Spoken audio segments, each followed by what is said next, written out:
Turbo and 2K show. What's up, 2K crew? It is that time of the week again. Hope all the mothers out there had a lovely Mother's Day.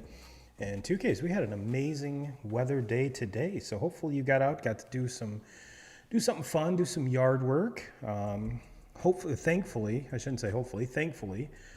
we got all of our garden beds taken care of. So that's why I'm covered in dirt, 2K crew. I didn't even take a shower to come up here for y'all. So here we are. We are coming to you live still from the 643 studio. I've been a little too lazy to move all of our stuff, but I do once again want to give a big shout out and thank you to Kay and the crew over here at the Marcellus News for hosting us while we're able to do this, and looking forward to what Mr. Tony and the crew have over at Patch and Remington to see us going forward. And we've got a lot of cool stuff that we might be bringing to y'all that we would probably not. There's a couple things, 2Ks, I didn't even know what was going on over there. So I think we're going to fit in rather well over there. I think it's going to be a good mix. And yeah, I'm super excited for it. So for those of you that are peeping it or watching us on either Facebook or YouTube, big shout out to you guys and gals. Go ahead and drop a comment so I can see who's on and let's get a conversation started. We did have Franklin, Mr. Franklin Plummer, chime in. I put up a question, 2K, is LeBron or MJ the GOAT?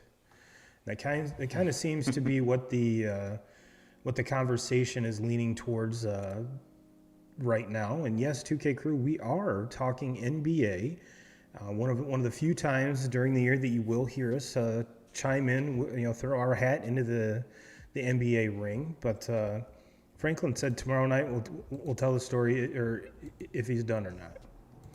And I honestly think that if he does come back from this 3-0 deficit, I think he's going to prove a lot of people wrong. But I do have a whole bunch of tweets here to kind of argue the fact on both sides.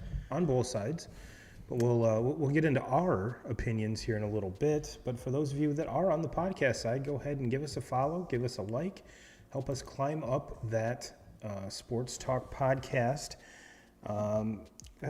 Help us climb up the rankings. But before we jump into the hoops here, 2Ks, we had the second major of the year.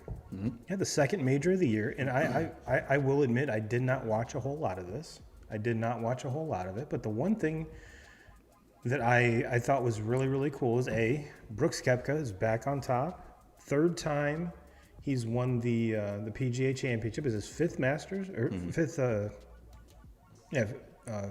major? Fifth major, that's it. PGA Tour tweets, Brooks Koepka wins the PGA Championship for his fifth major title. That's pretty legit. That is pretty legit. I mean, this is, I think it's safe to say, other than Tiger Woods, this is the most dominant golfer that we've seen in the last 20 years. And add on top of that, he was on that the Netflix special, and the reason pretty much he went to live is because he thought he'd never win again. Sure. Thought he'd never win again, and he was contending for the Masters after the first day or two. And we're now seeing what a healthy Brooks Koepka can do. And I've always been a big Brooks guy, so big shout out and kudos to him. And another really cool story, and this is a tweet from Joe Pompliano, at Joe Pompliano. Michael Block is the head pro at a public course in California and charges $150 for 60-minute lessons. But today he's paired with Rory McIlroy for the final round of the PGA Championship, and he is currently in position to take home $500,000. You couldn't write a better script. No. And on top of that, such a cool story. He just played consistent golf all week long. He played par. He just played par golf all the way through. Yep. Yeah, and another cool part of that story is he finished in the top 15, if I'm not mistaken. Yep. So he gets invited back for like the next 3 years, which is really, really cool. So it's just one of those stories that you kind of have to talk about. Oh, for sure. I mean, somebody that is just a tour, basically a pro shop pro at a random golf course, and then finds himself on Sunday in a major championship, teeing off alongside Rory McIlroy, one of the best golfers in the world. Mm-hmm. It's just an awesome story, and kudos to him. I hope he comes back these next few years and wins himself a lot more money. Absolutely, absolutely. And what's to say that he won't finish in the top 15 next year, and kind of makes this a habitual thing. And hopefully he gets invited to way more.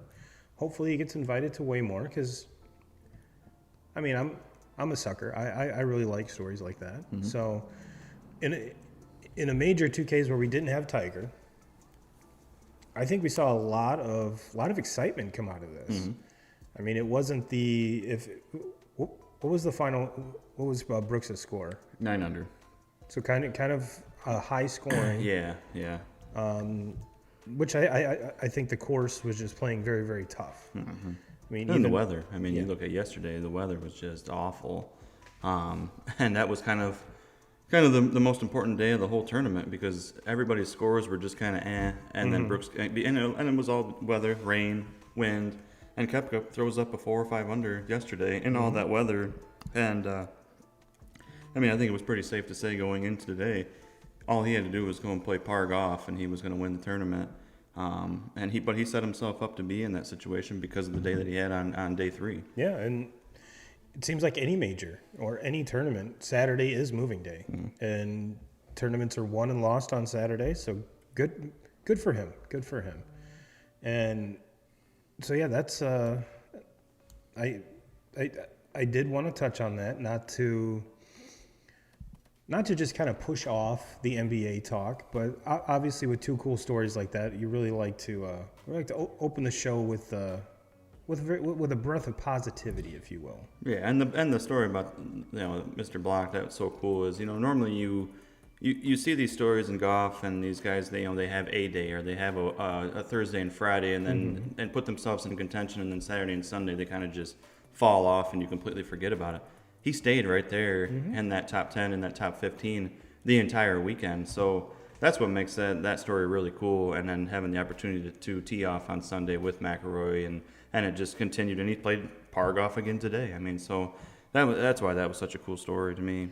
Yeah, could you imagine last weekend at this time he's given lessons to like wives of guys that are members of your club, and you're just, yep, Cindy, keep your head down, thinking that this is just going to be my life forever, and all of a sudden, fast forward 1 week, probably made $500,000, and then on top of that, you get to play in the PGA Championship for guaranteed for the next 3 years. I mean, you could go out and stink next year, but this is a life-changing story, and to be honest with you, I'm not sure. In California, $500,000 is life-changing money, but for me and you, absolutely, that's life-changing money. So good for him, and hopefully this gives him not only the opportunity but the flexibility to continue if he really does want to be a top pro here. To maybe this is a springboard that sets him off, and it'll be really cool because we got to witness it. Did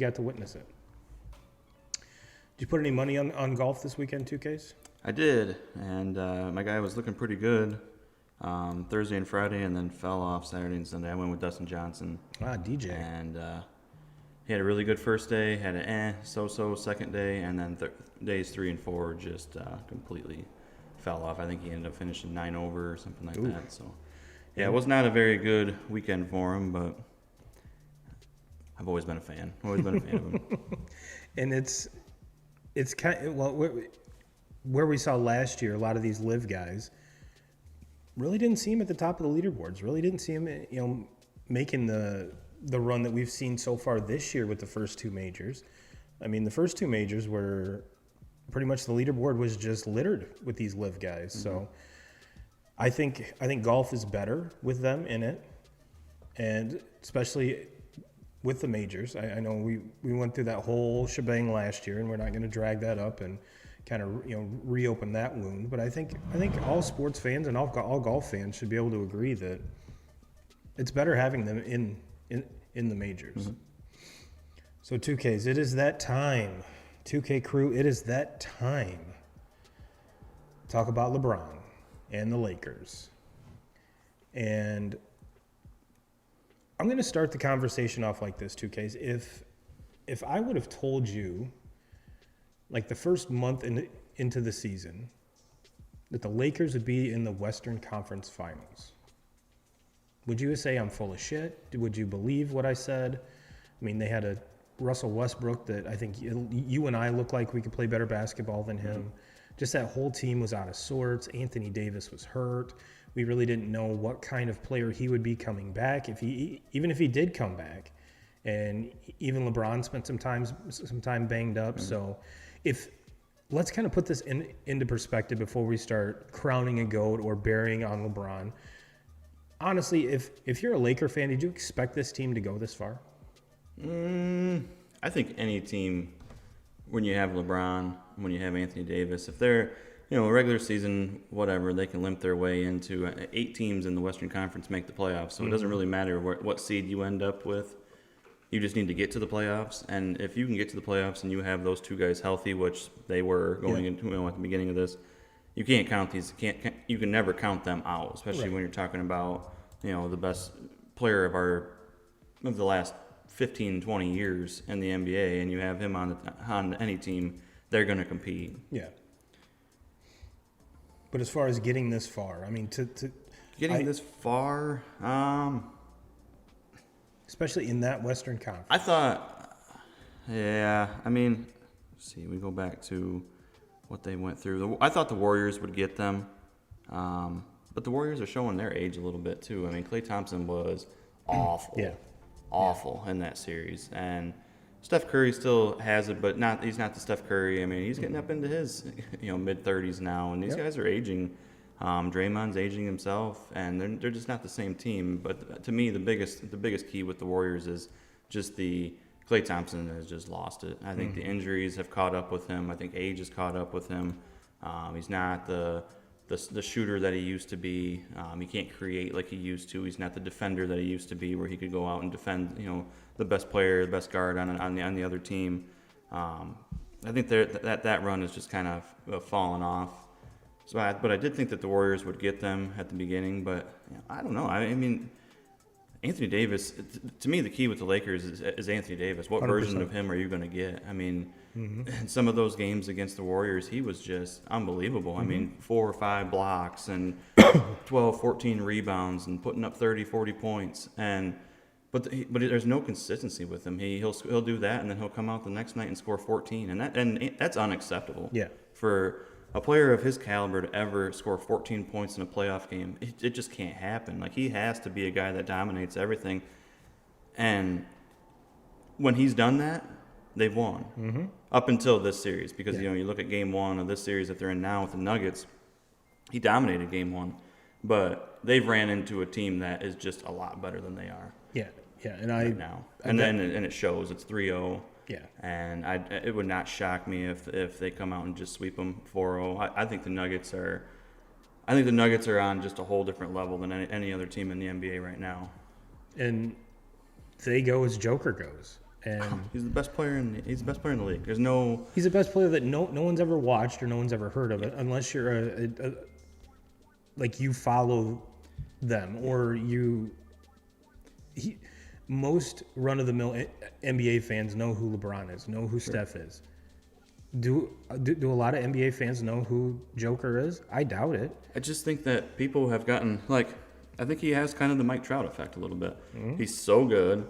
He's so consistent, but he hasn't won big-time games in the playoffs up until this point. But that was the thing. He won 2 MVPs in a row and then never did anything in the postseason. Which he should. And I think he probably should have won 3 in a row. I think, but I think that he doesn't win it this year because of the 2 years in a row that he's won the MVP and then done nothing in the playoffs. So I think it's hard to say and it's sad to say it, but Mike Trout has the same effect. It's just getting boring. Yeah, you're so good. You're the best player in baseball. You have been the best player in baseball for a long time now, but you haven't won anything in the playoffs. So people are just overlooking you now. And I think that up until now, it happened this year. Jokic is the best player in the NBA. There's no comparison between him and Joel Embiid. There's no comparison at all. No. There's no comparison from anybody in the league right now to Jokic. So, but you have to have success in the playoffs, and hopefully to this point, they have looked like the best team in the playoffs. in my opinion, they're going to go on and win it easy. We'll see. The Miami Heat are playing really, really good basketball too here, so that might change. But watching this Nuggets team play and how they run everything through the Joker is just he's so much fun to watch. And I guess to a certain point, we can kind of blame NBA teams for kind of trying to match up with Golden State for so long, and kind of the big man has gone by the wayside. I mean, granted, Jokic is not just your... He's not your typical big Shaq. man. Yeah, probably over 50% of the time, he's the guy bringing the ball up the floor. Yeah. I mean, they run sets of... He's their best... Not only is he their best big man, but he's their best passer too. So they just let the 7-footer play the point too. Yeah, why not? And then he's surrounded by shooters. He has elite shooters around him. Michael Porter Jr. is an elite shooter. He's coming into his own really Jamal quick. Murray, an elite shooter. Caldwell Pope coming off the bench, an elite shooter. Like, they have very, very good shooting surrounded. I mean, that team, the way that they're constructed and put together, that's a very, very tough team to win in the NBA, because they'll trade 2s for 3s all day long. If teams want to go in, and that's what the Lakers have done to this point. Yeah. Lakers don't have a true 3-point shooter. Austin Reeves is their best shooter that they have. So if the Lakers want to, play this game with LeBron and Anthony Davis, who cannot shoot 3s at all, and they want to let them score points, we're going to make 3s. We're going to make a dozen 3s in a game, and if we make that amount of 3s, we're not going to lose. And that's what's happened in 3 games in a row now. Jamal Murray last night, just, what did he make, 6 3s? Mm-hmm. Michael Porter Jr. makes 4 3s. I mean, there's 10 3s right there in just 2 guys. Go back to the game before that. Michael Porter Jr. has 4 3s. Jamal Murray has 4 3s in the fourth quarter. Just close that game away. That was a game where, if you look at game 2, I thought the Lakers outplayed the Nuggets until the fourth quarter. Mm-hmm. I mean, it looked like the Lakers were going to go on and win that game. It was going to be a tied series 1-1. And then Jamal Murray, who kind of had an off night for 3 quarters, comes out in the fourth quarter and makes 4 3s and just steals that game. Well, it's funny you brought up 3s, 2Ks, because NBA Memes gives us this awesome meme of LeBron shooting up what looks like a big-ass Lego. It says, LeBron James is now the first player in history to miss 20-plus straight three-pointers in the playoffs. I'll be the first one to admit that shooting 3s really is not LeBron's game. No. Can he shoot 3s? Absolutely. But he's dominant when he has the ball in his hand and he's moving. He's not shooting. So...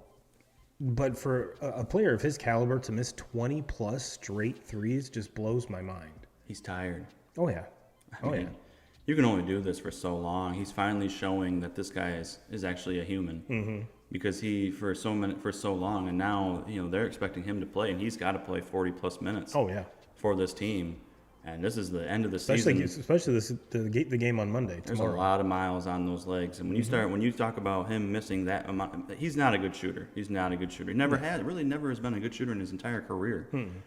But he's always been capable of knocking down shots to where you have to play him honest. You have to come on and play him on the perimeter. You can't just leave him because he has that ability to knock down those shots. But him not making all those shots in the fourth quarter, that tells me one thing: he's fucking tired. Mm-hmm. They have to, and I don't know how they can do it with this team, playing against Denver, because Denver's so good and they make so many shots that they can end a game real quick. And I mean, they can pull it to where they get ahead by 15 and 20 in the third quarter, and this game's over. But there has to be a way, I think, where you give LeBron a little bit more of a break, instead of expecting this guy that's 38 years old, who's played for 20 years in the NBA, out of those 20 years in the NBA, he's been in the playoffs every year. I think all but 2. Yeah. 3 maybe. Yeah. So, and played deep into the playoffs the majority of those years. So there's a lot of miles on. Well, he went to what, like 8 or 9 straight NBA finals, which is just insane. Yep. Just insane. Let's check out another tweet here. This is from Steve Franklin. At my guy Steve. A beautiful LeBron James choke job. The Lakers lost because LeBron tried to play hero ball. Michael Jordan is still the greatest ever. And one more here. There's no debate there. No.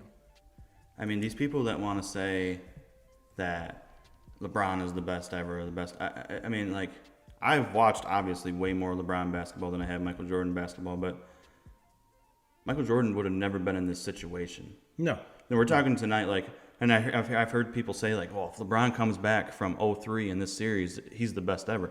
A, he's not going to come back from 0-3. And two, or B, Michael would have never fallen behind 0-3. He was out. They were sweeping every fucking.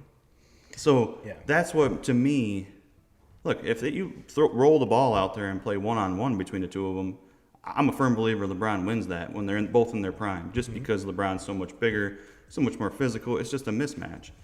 But as far as a winner, as far as a guy that you want to build your franchise around and go on a championship run with, it's not even a debate on who the GOAT is. Like, because Michael Jordan didn't lose series. Michael Jordan just swept every fucking series he played through.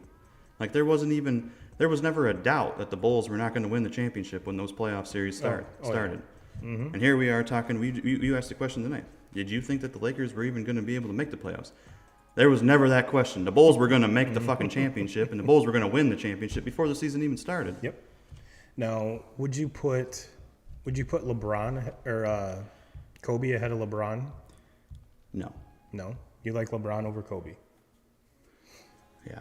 No. See, I would go MJ 1, Kobe 2, then LeBron, just because it's that Mamba mentality. Yeah. I mean, it's hard. It's a hard argument to make, and I was always a Kobe lover. Kobe's a way better shooter than both of those guys.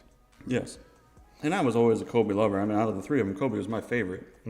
But Kobe benefited from some really, really good teams too, where he had and you could say the same thing about the other two. I mean, obviously, LeBron kind of started that big three. Well, the Celtics kind of did. With his, yeah.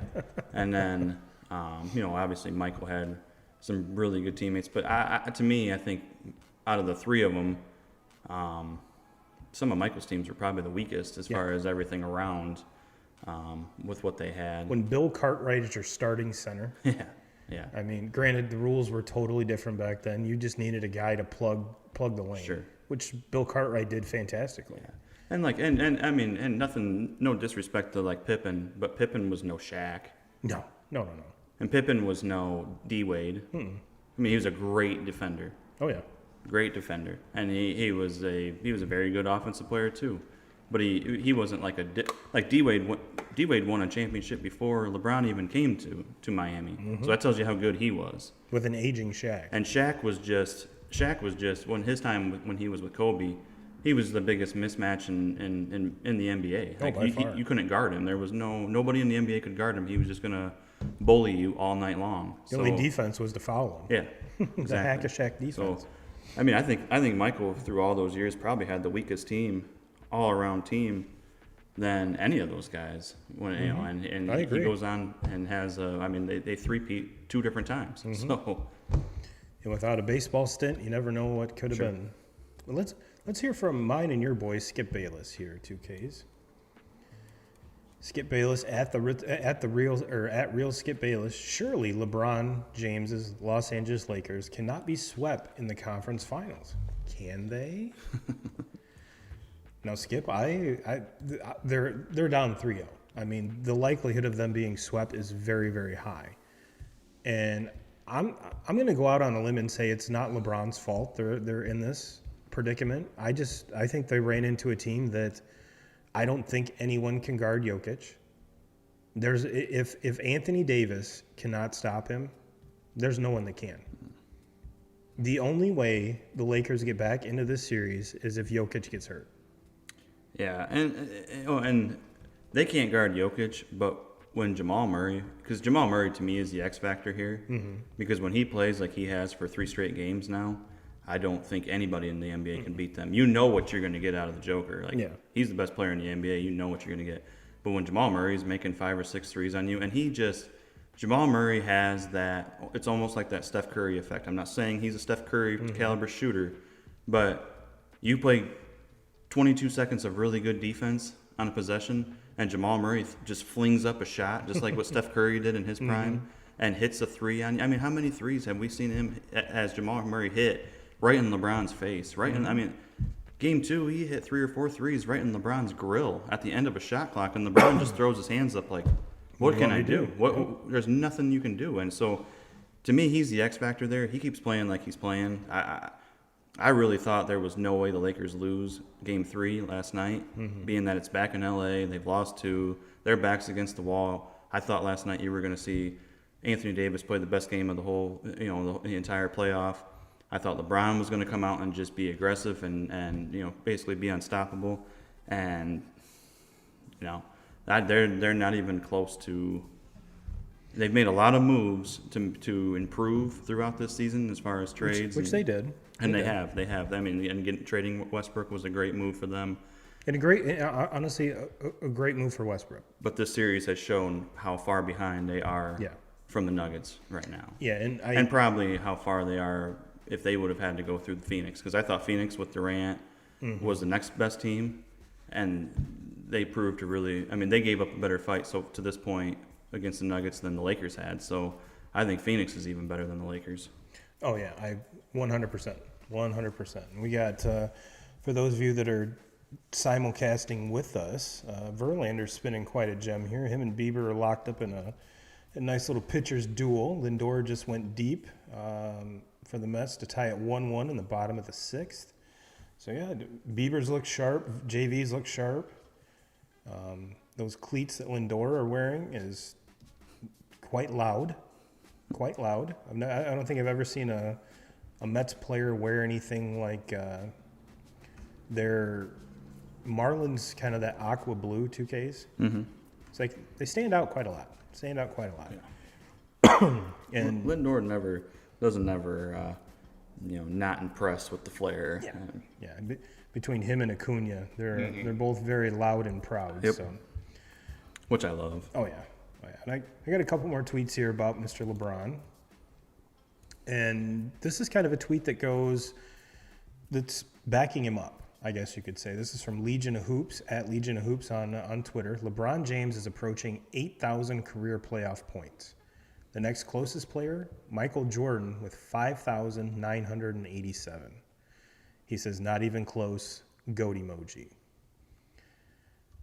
I think that has a lot to do with, even the playoff structure was the same now with the play-in games, but the play-in games have only been around for 2 years now? Mm-hmm. Wasn't that this is the 3rd season we've had the play-in games, or 2? I think it started with 2020, right? This is started right after the bubble, right? I was trying to remember this, and that's poor planning on my part. I was wondering if it started during the bubble, just because I think it did. I think it did start during the bubble, and then because I think the NBA secretly wanted to try and get Zion into the playoffs. You're right. Okay. So I was thinking right, and Zion still has not made the playoffs yet, or even stepped foot on the floor. He can't even. He's not even playing. He's a healthy scratch. Yeah. I don't know. I mean, the 2 players in that draft, and we got him that just can't decide, that he wants to play basketball, and the other one just can't stop waving his gun. Yeah. So it's just like I'm not sure which is worse, but and I think going forward, neither one might not be on the court too much next year. So no. we shall see. But I've got one more tweet here for you, 2Ks. This is from Wago at BlueGoo, BLUEGOH, on Twitter. Here's something ESPN won't tell you. LeBron James is now on pace to be swept or gentleman swept. Not really sure what gentleman swept means. In every non-bubble postseason he's made since 2016. Most protected player ever. I think what Mr. Blue Goo is trying to insinuate here is that maybe the NBA doesn't want LeBron swept. Maybe a gentleman's sweep is where they get one instead of being totally swept. And we've seen this before. Not to say that the NBA's rigged or the NBA's fixed, but we've both seen games in all professional sports. Especially with a player the caliber of LeBron, you want to keep eyeballs on the product. What's the best way to do it? Keep your best players in it as long as you can. There's no Steph Curry. There's no Giannis. I mean, obviously LeBron's going to be the biggest draw because you're going to get half the people that are LeBron fans. The other half watch because they're totally LeBron haters. And that's polarizing. What Joker's doing is, you and I think it's polarizing. Sure. What that whole Nuggets team is doing, we think it's polarizing.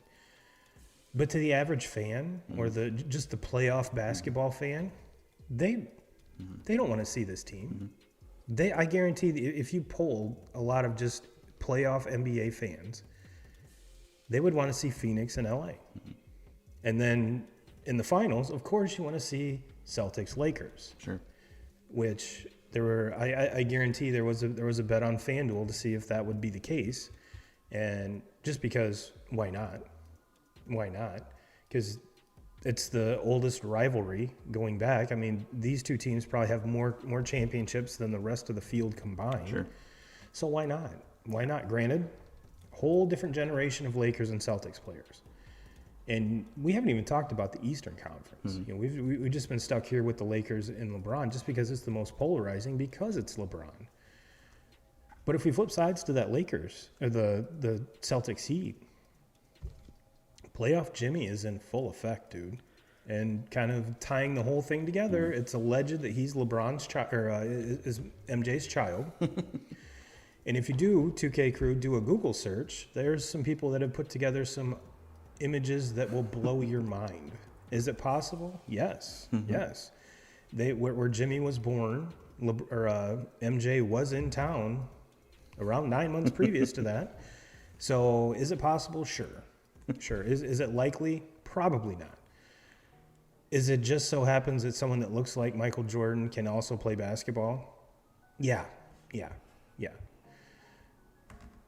But the opening line on this series 2Ks was so heavy on the Celtics, so heavy. And they're playing tonight, correct? Yeah, they just tipped off with the Heat up 2-0. Up 2-0, yep. And this is in Miami, correct? Yep. So Celtics have got punched in the mouth in the Garden twice. Is this the game where Jason Tatum has had his ups and downs during this playoff run, and I really, if I'm remembering correctly, he hasn't had the greatest first two games. Or did he? He's been all right. In game one, he was at. Game two, he was really good. Jaylen Brown's the one here for the Celtics that has to. He has to do more. Him scoring in the upper teens or low 20s. He's got to be somebody that goes out and makes things happen on the defensive side of the floor because he's a very good defender. And then, but he also needs to be more consistent offensively. Needs to be more efficient offensively. Tatum's has been your typical number one, your go-to player. He's been that. And then when game two, it was I gotta look up the name. Wasn't there one of the games where he started out really shitty and then pretty much won it in the fourth quarter? Yeah. Or was that last series? That was last series. Yeah. Okay. Who was the guy? Oh, Grant Williams for the Celtics. I think he fucking lost game two because he hit Grant Williams is a role player. He's a solid player. He's a very good option coming off the bench for the Celtics on this team. But he hits a three at the beginning of the fourth quarter, and then chooses to hound Jimmy Butler all the way back down to the other side of the floor, and Jimmy Butler's just smiling. Don't poke the bear, dude. And from that point on, throughout the rest of the game, Butler just took it at him every single trip. Good. Made him look like a fool.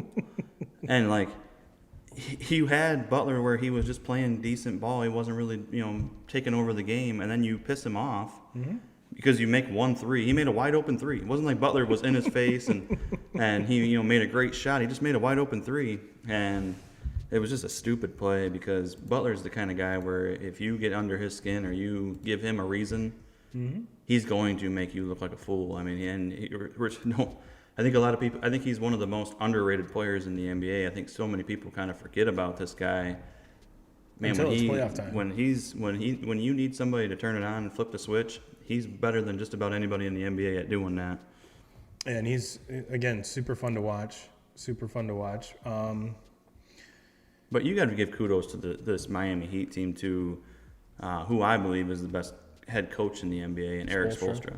I mean, this is a team that kind of got into the playoffs through, just playing really good ball down the stretch. It wasn't like they were a true playoff team all season long. This was a team that kind of was in the middle of the season. They really didn't have a plan, didn't even know if they were going to make the playoffs. And they go in the playoffs, and they went through some freaking teams to this point. I mean, they took out Giannis. Yeah. In the first round. Wasn't even close. I mean, just killed them throughout that entire series. And they've continued just to play really good basketball. That's I mean, right. the Knicks were a hot team, and they just go right through the Knicks like nothing. And They were now the eighth to seed. be I in this forgot about point, that. beat up 2-0, beat the Celtics in Boston twice. I mean, like, you have to give credit to Spoelstra here, because I think for so long they didn't give him the credit that he deserved, because they had LeBron, because they had D-Wade, they had a lot of those big names. But this guy just fucking wins, man. He wins, and to me, there's no argument who the best coach is in the NBA. Now, you've got the app up now, 18-16 Heat. Who you got taking this game, and who you got taking that series? I think the Celtics win tonight. I just don't think that. I don't think that they go down 3-0. It wouldn't shock me if this tightens back up and goes to like a Game 7. I think the Celtics are the better basketball team. I think the Miami Heat are better coach, and I think they're playing better basketball right now at this point. I think the Heat win the series. So, and I think both of us have Denver moving on, right? Yeah. Oh, I don't think there's. I think Denver sweeps. I think Denver sweeps in 4. I haven't seen any indication that the Lakers can play with them. I mean, maybe they come out and play well and win this next one at home, but there's no way they go back to Denver and beat them. No way. No, there is. I'm not going to say there's absolutely 100% no way that they can do it, because obviously anything's possible. Sure. But the it's never been done. No. But if anyone can believe and wish a team from a 3-0 deficit to win, it's me. True. My Red Sox did it. But how long did it take for that to happen? And has it happened since? No. I think hockey's the only other one that has. Sure. And can't even remember. And it was done before the Red Sox did it. Yeah. So can it be done? Yes. The likelihood of it being done, I really don't see it. No. I agree. The Lakers win Game 4. Yeah, that one would not shock me. I still think I think the Nuggets sweep. I do. I just don't see anything, and I think that being down, I mean, there's no other way to put it. The Lakers have just been kicked in the dick. Like, they are, to me, they're done. I think they're shot. I don't think there's anybody on that team that truly believes that they can beat. Like, they've played pretty good games. It's not like they played bad basketball in Game 1 or played bad basketball in Game 2. They just got beat by the better team. I thought they played pretty well last night. They just got beat by the better team. Like, I think it's been a reality check of, like, this team is so much better than we are. They're at a whole different level than us. And look, maybe if LeBron was 5-6 years younger, more into his prime, maybe. But LeBron's not the player that anymore that can just completely take over a game. He's not that player anymore. And if the Lakers do win Game 4, excuse me, they're going to have to empty every single tank, every single bullet that they have, and just be left with nothing in the tank, which is why if they do win Game 4, they're definitely not winning Game 5. So I'm going to go out. Give me Nuggets Celtics. Give me Nuggets Celtics. I think Celtics win tonight, and I'll be 100% honest. Even though I am a Red Sox fan, it's the only Boston fandom that I have. I enjoy watching this Celtics team. They're a very fun team to watch. How could you not be a Jason Tatum fan? All the dude does is go out and win, ball out, and it's that, to me, that team is too good not to. Well, if they're down 2-0, this has to go at least 6. But I think this goes 7, and yeah, there's no way the Lakers come back. Absolutely none. No. Absolutely none. And it, if the Celtics come back and win it, it would not. That one wouldn't shock me just because I think the Celtics are way better. And the talent-wise, deep depth. I mean, they have so much more depth than Miami. But to me, it just comes down to the Spoelstra effect and the effect that they're playing so well. And they've went through some really, really good teams. And even though I think Tatum is the best player in this series, Jimmy Butler is the scariest player in this 100%. series because he's got the ability to just take over a fourth quarter, kind of similar to that Nuggets team where you have a guy like Jamal Murray, kind of in a different way because Jamal Murray is not so much the defensive player that Butler can. Butler can take over games on the defensive side of the ball and rebounds and steals and everything like that, to where Murray can just kind of take the breath right out of you just because of some of the shots that he can knock down. I mean, he can end up a shot clock. He play really good defense, and he drills a fucking three on you where he's not even looking, not even squared up to the basket, and he drills one, and it's just so. That's where I'm at with that. Miami just they went through so many good teams. They're playing so well. I think Miami goes on to win this series, especially getting off to the start that they have where they're up 2-0.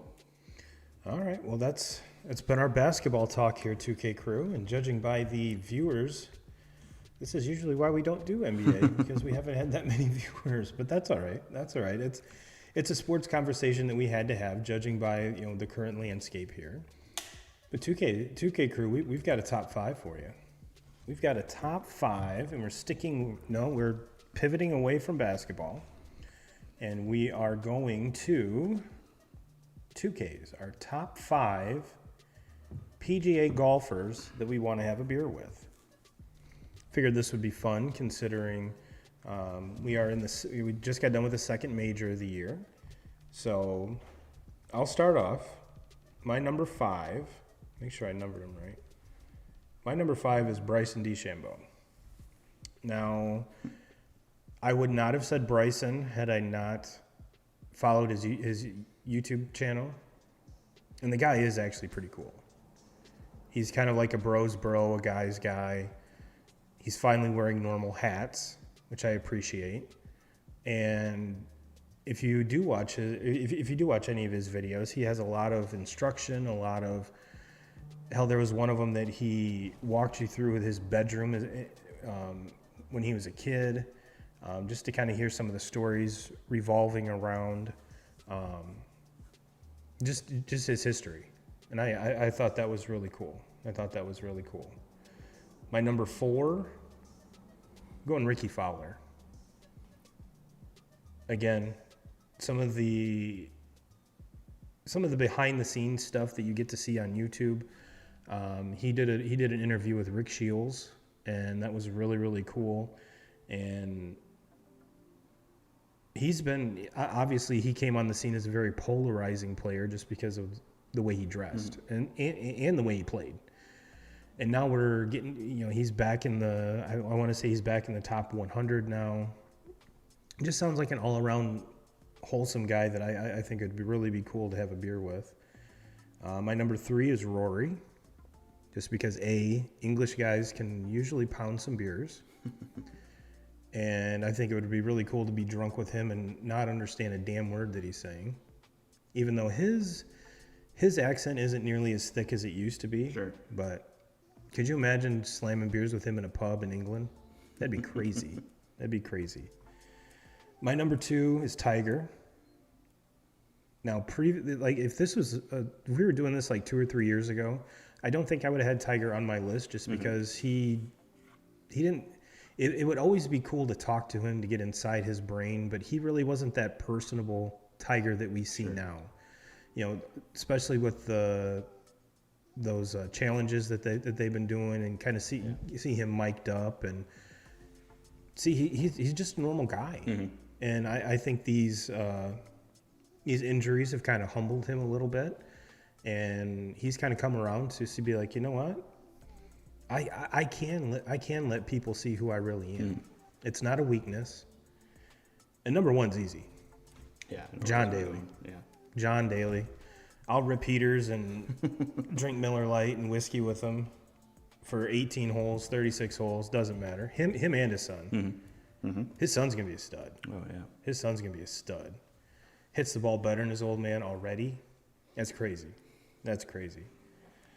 Well, 2Ks, your number 5 PGA Pro you would like to have a beer with.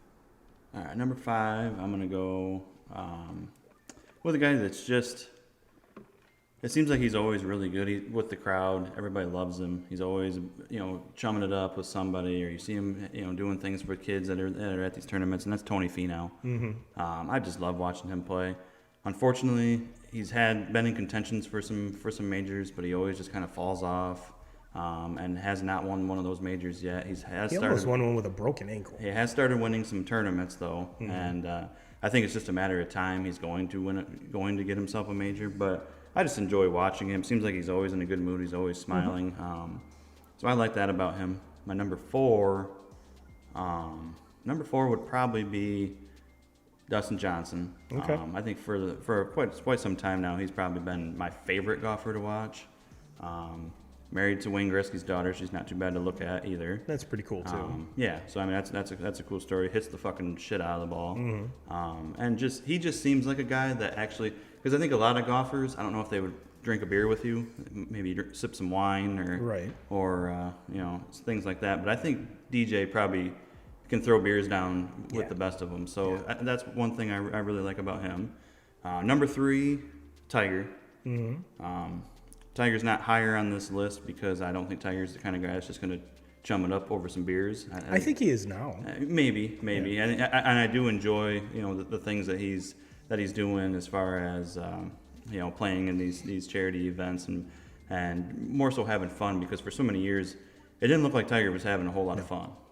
It was just straight business, and the best I've ever watched. I think the best that about any of us have ever watched, but it was business to him. It was kind of like Tom Brady. Tom Brady didn't really look like he was having a whole lot of fun. And looks like he's having a lot of fun now. Yeah. But during that time, it didn't look like he was having a whole lot of fun. It was just business, and I think that's how you win so much, is because your whole life is you forget about everything else and you just hone in on championships. And I think that's those two guys. It's a sickness with them. Michael Jordan can be put in that same conversation. Number 2, John Daly. Probably would have had him number 1, but I just have a soft spot for my number 1 person. But yeah, John Daly, I don't know if I'd want to hang on with him too much because he'd probably get me into a lot of trouble. But as far as just to can you imagine just hanging out a night in Vegas or something with him, like some of the shit that he can get as you long as into. it's on his dime. Yeah, exactly. Yeah. But yeah, just when you think about golf and how it's a gentleman's sport and how it's it's pretty straight and narrow, and then you see this guy that just looks like a complete shitbag out there, and with ripping heaters, walking down the fairway and drinking a fucking Diet Coke definitely not the pinnacle of athleticism that we're used to seeing, especially from the guys nowadays. Yes. Yeah. And number 1 for me, I know for a fact he wouldn't be drinking beer with me. Probably, some type of a mixed drink or maybe a wine drinker. But I have a soft spot for him because I'm a left-hander, and so I just could think of some of the golf conversations as far as being a left-handed golfer and Phil Mickelson. I don't know. I've always been a Phil fan. I think it's because from the time I was young and first picked up a golf club, he was like the only guy on TV that also swung from the left side of the ball. Seems like him and Bubba are the only two lefties I can think of. And so it seems like I've been watching Phil from all the way up through. Every time I see him in a tournament, I hope he does well. I always want to. Every time I see him win, it makes me happy. You don't see a whole lot of left-handed golfers on the tour, so. When you have one and that has been so successful, I mean that's to me the conversations and just the way that his style of play. Like I just love the way he plays. He's aggressive. One of the best short games. Gets games himself into trouble a lot, probably way too often. But he's never going to walk away from a tournament and be like, "Man, I wish I would have taken a chance on this," or "I wish I would have, been a little bit more aggressive on this shot." He's going to give you. He's going to pretty much try to seek for every pin out there. Yeah. He's not playing middle of the green like a lot of these guys. So, and yeah, like you said, short game. as far as his chipping and his wedge play, there's Unmatched. nobody better. No, Unmatched. Even today, unmatched. you talk about his wedge game is like Tiger's putting game. When Tiger was in his prime, you didn't see Tiger miss from inside 12, 14 feet. Like those putts, he just made them every time. To where when you see Phil in the sand or you see Phil in the rough, around the green, it seems like he just puts one. He'll play some fucking flop shot that nobody on the tour can play, and he just sticks it within a foot. Well, have you ever seen those videos of him hitting flop shots over guys that are like 6 foot tall? That's insane. Yeah. That's insane. If I would have to have an honorable mention, the only reason, this is actually a group of guys, and they're not PGA pros, but they're golf YouTubers. It's Bob Does Sports. Big shout out to those guys. Again, going back to what you said, I'm pretty sure that I could hang with them a lot, but those guys can drink a lot. They play a lot. One of the three plays good all the time, but he's the one that drinks the most. So it's like, and if 2K Crew, if you have not watched any videos that Bob Does Sports does, they're getting more and more interesting, and because they're sponsored by Callaway now, so Callaway's hooked them up with a lot of their Callaway talent, including John Rahm, all the way down the rankings, and the videos are actually super cool, and they've been doing a lot of collabs with like Good Golf and a lot of that. They're trying to plan a collab with Rick Shields over in England, so that should be fun. But yeah, they actually do. Well, they had one here recently, 2Ks, that they golfed with Josh Allen,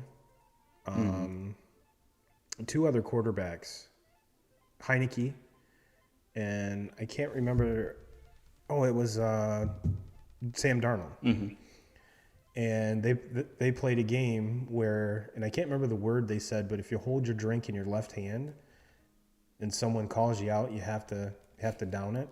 And they're drinking what they call transfusions, which if you look up what a transfusion is, it's basically like a fruity version of a Long Island.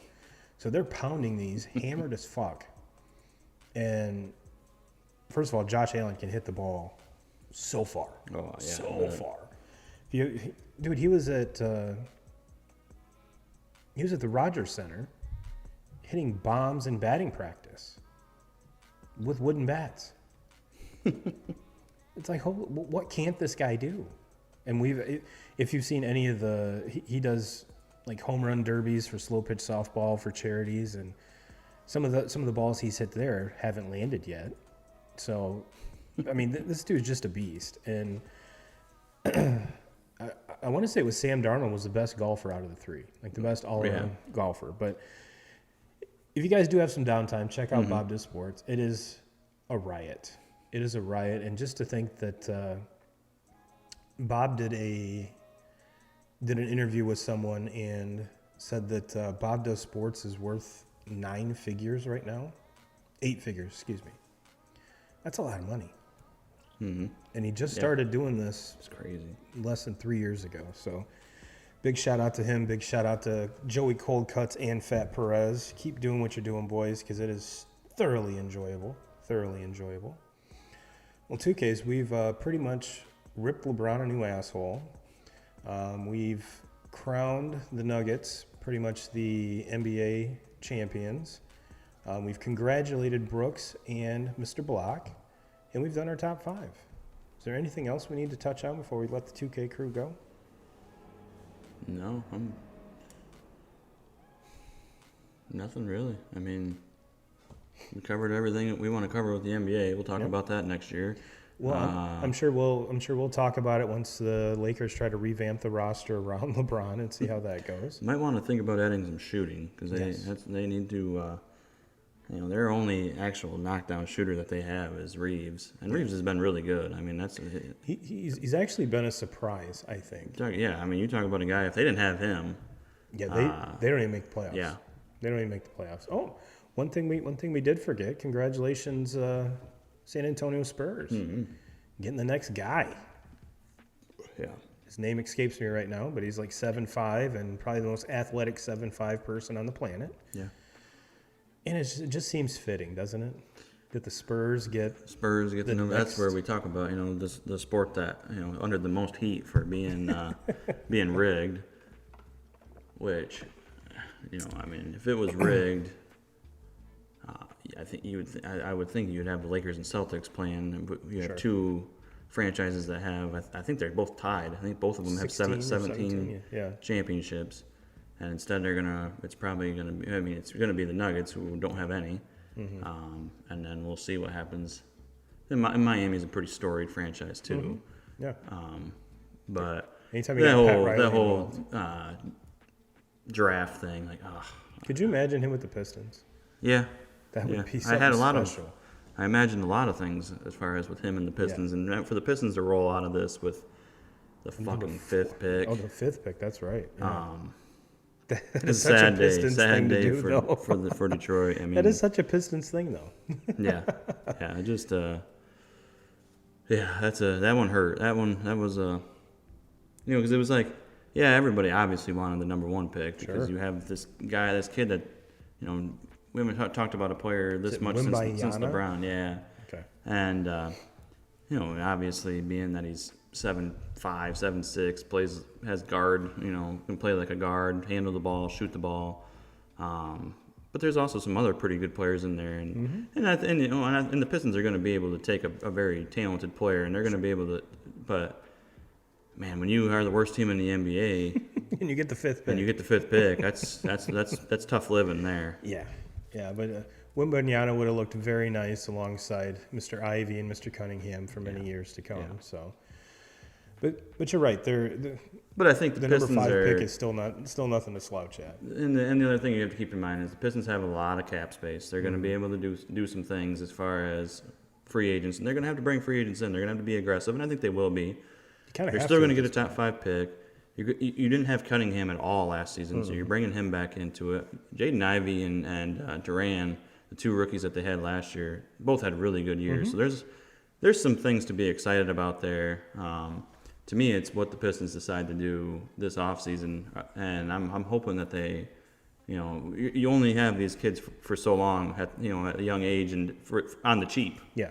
So to me, I think you need to put some money into it and bring in some top-end talent to mix with them. And then, obviously, your number one pick from a couple years ago in Cunningham, he's got to be healthy. Yeah, and there's a lot of Pistons fans that are, I don't know if they're joking, but it was trending kind of high on Twitter the other day that they're asking for Jaden Ivey's mom to coach him.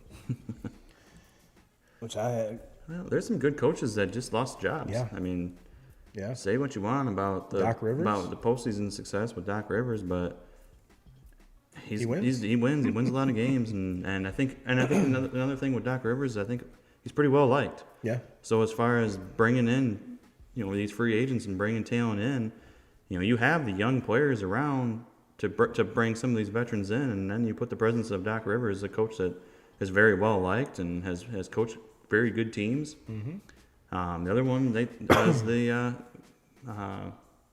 Suns coach. Suns coach, yeah. His name Monty Williams or whatever his name was. Name is over my head right now, but he's another name out there. Big name. He's coach. I mean, I thought he kind of got an unfair deal there. He did. But so I mean, that's the thing. You coach these teams that are just loaded with so much talent. Like you make a trade to bring Kevin Durant in, you're fucking going for it all, and you get beat in the playoffs. The coach is going to be the fall guy. Kevin Durant's not going to be the fall. Nope. And Devin Booker's not going to be the fall guy. Nope. And Chris Paul, who was hurt yet again, is not going to be the fall guy. It's going to fall on the coach. He kind of should be, but I thought they were better without him. There's a lot of people that would agree with you. A lot of people would agree with you. And it's no knock on him. I mean, we're talking about a Hall of Fame NBA player, one of the best point guards that we've ever watched. But when you have Kevin Durant and you have Devin Booker, You don't need a point guard. No. Those are your 2 point guards. Let them bring the ball up. Let them make the plays. Let them just run the show. So you don't need Chris Paul. Chris Paul doesn't play into that. He's not a shooter. He's not a he's not a defender anymore. He's I mean, to me, Chris Paul is just a average player in the NBA now. So getting him off of the floor and letting those 2 guys just play, I thought that was when they were playing their best ball without him. Yeah, it's kind of hard to argue that, and I think that is going to be fun to watch, to see those 2 together all next year. Kind of have an off season to kind of build some more rapport. Those Booker and Durant have had a friendship off the court already. I have a feeling you're going to see a lot of good chemistry between those 2, and this might be the first time maybe in a long time that Durant's had someone that he thoroughly enjoys being around. Yeah, and it's like, and the thing that to me that was the disappointment with that team is DeAndre Ayton. Yeah, he's a number 1 pick in a draft. Like, got all the talent and the size and everything, but it's just like he plays soft. And I mean, there was games down the stretch there, especially in that Nugget series. He wasn't even playing in the fourth quarter. They were using one of their big man off the bench because he was giving them better minutes. He was playing better defense on Jokic. I don't know. I think Ayton's coming up on a free agent year here, where I think the Suns probably just let him go. I mean, if the Suns were going to invest the money that he's going to demand, he's got to be playing in games 6 and 7 of the fourth quarter of a series. So. Yeah, I don't know what's going on there, but he was, to me, was the disappointment on that team. Well, 2K Crew will get you out of here on that. We will not have a show next week. Everyone enjoy Memorial Day. Get out, have a lot of fun. Be safe. Don't do anything stupid, because remember, you won't see a judge until Tuesday. Won't see a judge until Tuesday, so everyone be safe, enjoy yourself. And as always, Jim Rome, we're coming for you.